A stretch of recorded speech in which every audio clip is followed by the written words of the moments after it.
everyone, hope we are doing well. Let's start with a quick disclaimer, shall we? Benching someone and dropping someone, two separate things. At least in my opinion it is. You may disagree, but this is my video, my opinions. I'm going with my terminology, but hopefully it makes sense as we go on. But dropping someone is due to poor form. You've not been good enough, you're getting out of the team, you're on the bench, this guy's now getting an opportunity ahead of you because of your lack of form. That's dropping someone.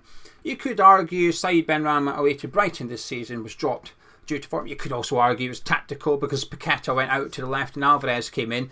But I would suggest that Benrahma's form prior to that hadn't been good enough and he deserved to be dropped for that game. That's probably the only example this season because we've been so good so far this season. But that's what dropping a player is. Benching someone can be for a whole host of reasons. It could be fatigue, they're tired, maybe they're carrying a bit of a knock. It could be tactical. For whatever reason, they're on the bench, but it's not because of form. Like, funny enough, Antonio on Thursday against TSC. Was Antonio dropped for our Europa League game? No, he wasn't. He was just on the bench because A, he was being rested for the game tomorrow against Liverpool, and B, we gave Danny Ings an opportunity instead. We didn't need Antonio against TSC, but he wasn't dropped. He was just benched. Anyway, hopefully that explains. No doubt there will still be at least one person that's getting a little bit aggressive because I'm suggesting dropping Antonio, although I'm not suggesting dropping Antonio. I'm suggesting benching him. Not for many games. In fact, for a handful of games in the Premier League this season. And it's been inspired by the Hammers Chat subscribers, actually. I'm sort of stealing their ideas. But I read the comments. There's quite a few of them. And I thought, do you know what? This is a really good idea. And the more I thought about it, the more I liked it. Then on Thursday night, I liked it even more. Benching Michail Antonio for some Premier League games. And like I said, 5 or 6 fixtures. You know the ones I'm talking about. And now, to be fair, the game tomorrow against Liverpool might have been one of those opportunities. But because of the question mark over Jared Bowen, and from what I've seen from Wolves against Liverpool last weekend, I don't really want to do it this way round. Let me explain. So last weekend, we got beat by Man City 3-1. I did the review video. And then the following day I did a video saying I think we've now discovered David Moyes' plan B. What's David Moyes going to do when Michail Antonio is unavailable? Which he will be at some point, naturally. But also, Antonio's been substituted in every single game this season. It's only 5 games, so it's not that much. But every game he's been substituted. As early as the 67th minute, as late as the 78th minute. So that 10-15 minute period, he's starting to get tired. He's starting to need to be substituted off, and David Moyes has substituted him off, and I agree with it, by the way. At no point has Antonio come off, and I thought Moyes has made the wrong call here. I do feel that he is starting to tire towards the end of the games because he gives everything. It's going to happen. So we accept Antonio is going to need subbed off regularly. Then we're going to need a plan B, which we're going to use very, very often. I think we've seen what Moyes wants to do, and that is Jared Bowen moves up front and Kudus comes on over onto that right hand side. Whether that's what I want to see or you want to see, at this point it's not really what I'm discussing. That is what we think David Moyes is likely to do. So when I was reading, I did that video saying that that's what I think, and to be fair, since then I think we've only seen more evidence as to why Moyes is going to do it. I think that's been Moyes' idea. But Kudus' performance on Thursday on the right-hand side in the Jared Bowen position, I think he played really well. I feel he split opinions. Reading, some people didn't think Kudus had that good a game on Thursday. I thought he played really well. I thought he was brilliant. But I think Moyes has thought he played really well because Moyes picked him out and gave him a lot of credit. So what Moyes has now got is he's got an idea playing Kudus on the right. I think he's now got a little bit of evidence which says actually that is the guy that I can put out there and move Bowen up front. So I think this will be Moyes' ideal plan if Antonio is unavailable for whatever reason. So that was my video last week.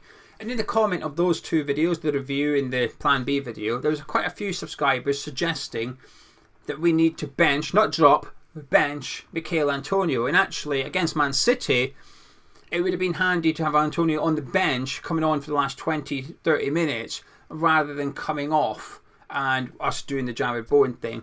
And I thought about it, and the more I thought about it, the more I liked it actually. The idea of bringing Antonio on against a tired defence maybe. The game against Man City I feel was there to open up a little bit because obviously they scored quite early in the second half. But after that, they started to push forward a little bit more. They wanted that second goal, which would have given us space in behind. And I think Moyes identified that and tried to capitalise on that, bringing on Said Benrahma and Kudus, but unfortunately for him, Alvarez had to come off, so we never really got to take advantage of the game.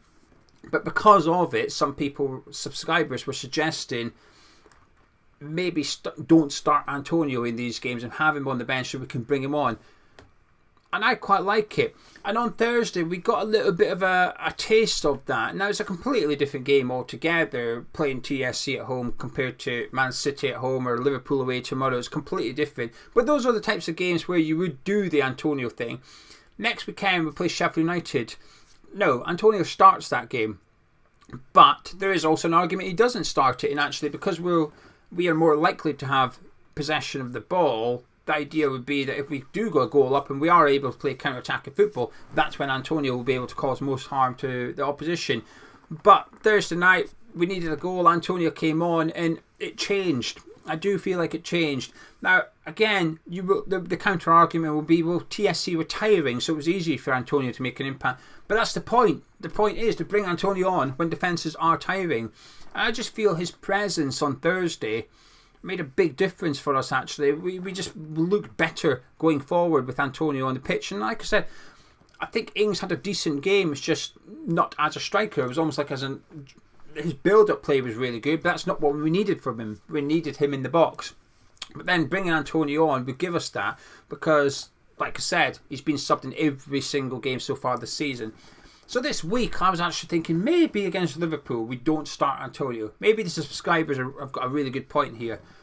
And I would agree with them had I not seen Wolves play Liverpool last weekend. Because Wolves were so dangerous in the first half, because I spoke to Neil and did the opposition preview, which is on the channel. You haven't seen it, go watch it. I'm not lying, it was a really good video. He's really knowledgeable about West Ham and very honest about Liverpool. But I didn't realise how often they concede the first goal.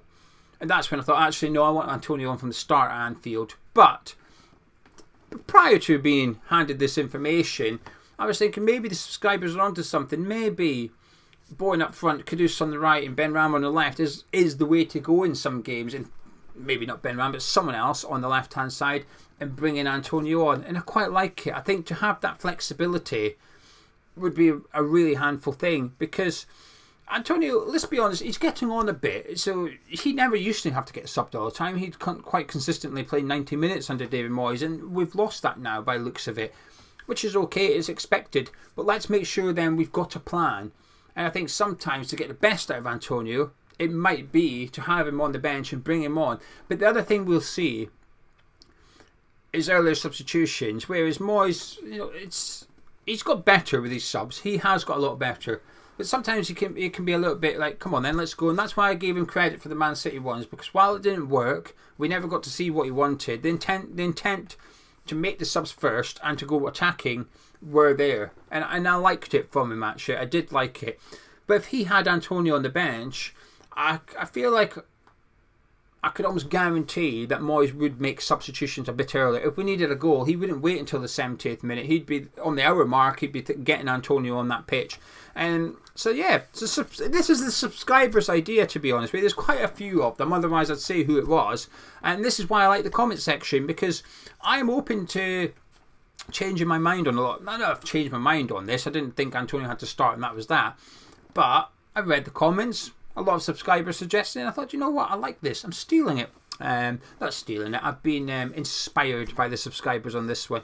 But anyway, last week Antonio called out Liverpool. Don't mind it at all, to be honest with you. It doesn't bother me. I know Antonio on the podcast rubs a lot of people up the wrong way, and I understand why. You don't have to explain. Is it unnecessary? Possibly.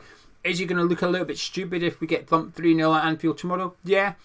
But I don't think we will lose 3-0 for what it's worth. But he will look a little bit down. But the way I see that podcast is it's two mates having a bit of a laugh about football. And because they're professional footballers, it can sometimes be a very tricky thing. And I think the comments about Scamacca, for example, while truthful, were very unhelpful.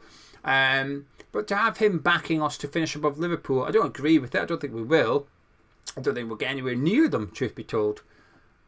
But I'm okay with it, actually, to be honest with you. And the other big news involving Michail Antonio was his contract extension, which hasn't been announced by the club. It's been announced by everybody else. I'll be honest with you, I'm not sure about it. When it first came out, I thought he deserves that. And I still think that. I think he's been brilliant so far this season.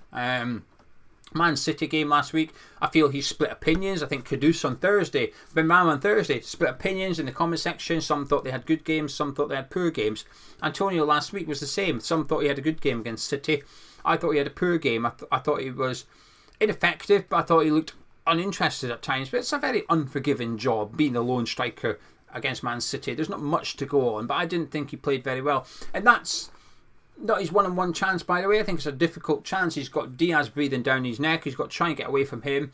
And Ederson's a top keeper. And so should he have done better? Yes. But do I blame him? Not really. But there was a couple of times I felt where the ball was near him and he didn't look too bothered for it for some reason. But prior to the last City game, I think he's been in great form this season. Does he deserve a new deal? I think he does. I think he's been very reliable for us for a number of years now. I think he's been pivotal to the way that we play under David Moyes. But this has got to mean something. This has got to be an indicator that David Moyes is here to stay. Surely. I was going to do this video next week. Maybe I will. I'll still do this video next week. But I think there's a lot of indicators already this season that David Moyes is going to be our manager beyond this season. His contract expires at the end of the season. Obviously, it depends on how we do. If we finish 15th and we get knocked out in the group stage of Europa League and Lincoln knock us out, then he probably won't. But I don't think that'll happen. If we finish top half and we get out the group stage of Europa League, I think you might see David Moyes getting a new contract. There's too many things happening now that suggest David Moyes is here for the long term. And I think Michail Antonio's new contract's one of them. So when the news came out, I thought he deserved it. But there was, I'll be honest with you, there's an element of me that thought that too soon. Too soon from the club. Anything can happen between now and the end of the season. And he still had another year to go on his contract. I felt like it's unnecessary from West Ham. The only reason I feel that justifies us giving him a contract now, apart from the fact he probably deserves it, but what's best isn't always what's right. A wise man, well, he wasn't really wise. He was something that I paid attention to years and years ago when I was starting a career, and there was an issue at work, and I was in the management team, and the manager, and I was like, why can't we just sort it? And long story short, it was somebody. We had a way of requesting holidays. There was a way of doing it. You had to do it so far in advance. Blah blah blah blah blah. There was a procedure, and this employee said, "Can I have this day off?" and didn't follow the procedure. It was one day they wanted off, and the manager said no. And I was like, well, actually, to him, just me and him, I said, yeah, actually, we can give that person the day off. We can just do this to the rota, and it's sorted. He said, it doesn't matter. He said, that might be the best thing to do. He said, but it's not the right thing. He said, what's right isn't always what's best. And then he explained, and everybody else is going to expect you to do that. And we've got a procedure. You allow one person to bend the rules, everyone else can bend the rules. So he said, the best thing, yeah, give them it off. The right thing, don't do it. Otherwise, you're going to have all these... And I've always remembered that. And I think this Michail Antonio contract is one of those things where... Is it the right thing for Michail Antonio? Yes, it is. Is it the right thing for West Ham? Arguably, is it the best thing? I'm not sure. I think waiting would have been best. But the one big reason, I think, that justifies this is...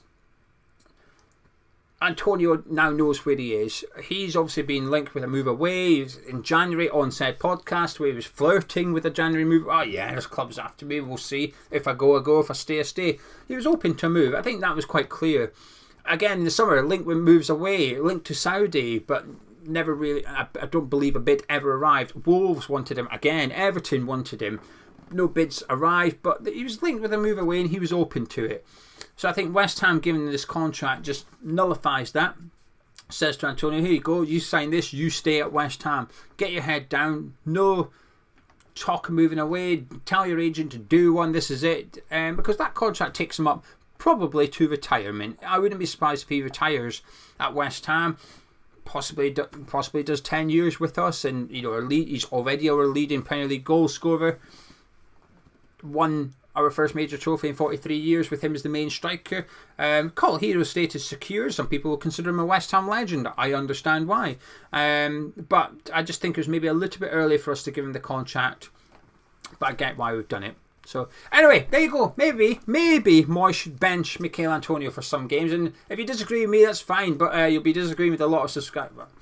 about 6 subscribers as well. And speaking of subscribers, if you're new around here, please do subscribe by hitting the big red button underneath your video. If you've enjoyed this one, drop a like on it by clicking thumbs up. Both things help out the channel. Much appreciated. And I shall catch up with you tomorrow, 2 o'clock kickoff. So we're live at 12:55, 5 to 1. We'll see you then.